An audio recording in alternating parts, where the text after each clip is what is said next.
Nous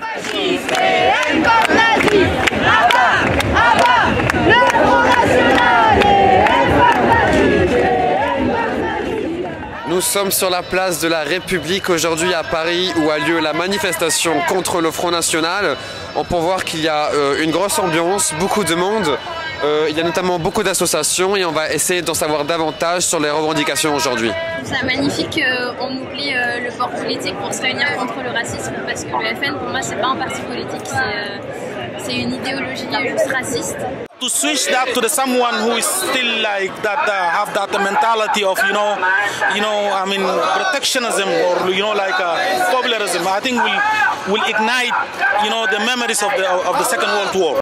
Leurs cadres sont issus sont des anciens ministres sous Vichy, voilà, ce serait la catastrophe absolue. Elle est dangereuse à plein de niveaux différents.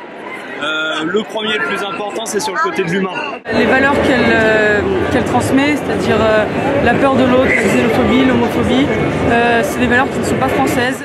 Encore plus susciter la peur de l'autre, alors que le vrai problème n'est pas là. Les gens ne sont pas dupes, ce ne sont pas les migrants qui sont le problème en France, c'est le manque de solidarité. Pour moi, c'est particulièrement dangereux parce que il y a le risque à la fois de revenir sur la loi pour les couples gays. C'est une présidente qui, même si elle adoucit un peu le discours de son père, a exactement les mêmes intentions. Comme en 2002, le FN est au second tour aujourd'hui. Est-ce qu'il y a autant d'engouement contre le Front National aujourd'hui ou est-ce qu'il a changé un petit peu en 15 ans?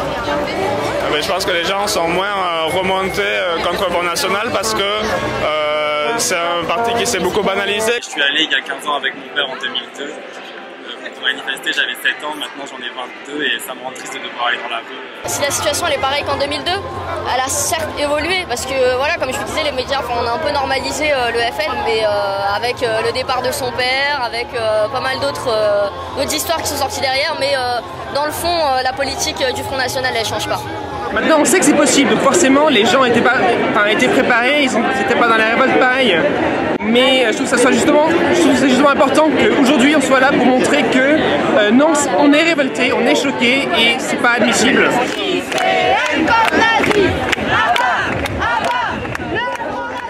Et justement, le soir du premier tour à Bastille, je vois plein de banderoles, ni patrie ni patron. Est-ce que vous vous inscrivez dans cette idée-là? C'est un mouvement d'indignation qui a lieu depuis, c'est pas nouveau.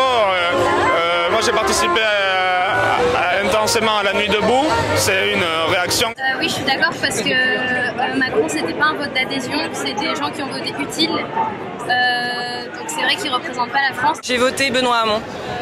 C'est un vote utile, c'est un vote barrage. J'ai voté Mélenchon.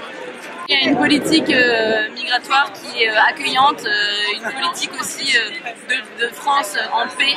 Et ça, je me retrouvais là-dedans comme beaucoup de gens, puisqu'on a été 19% et on espère que le candidat qui sera élu écoutera aussi justement ce 19% en fait qui a vraiment une voix aujourd'hui à exprimer. Patrie ni patron. Ouais, et il se trouve que moi aujourd'hui je suis patron. Je suis patron d'une petite boîte, on est 4. Et le but du jeu, ça va être de développer la structure et par la suite de créer de l'emploi. Donc aujourd'hui, qu'on le veuille ou non, c'est les entreprises qui créent la valeur et l'emploi. Et dire que les patrons, c'est forcément des enculés, non, je suis désolé, ça marche pas comme ça. Il y a un double danger maintenant qui est à la fois celui du Front National, et il faut lui barrer la route immédiatement et sans discussion, sans détour le 7 mai prochain, mais en même temps derrière il faudra mobiliser et rassembler nos forces pour combattre la politique libérale d'Emmanuel Macron. Donc nous devons faire deux choses et les faire en même temps.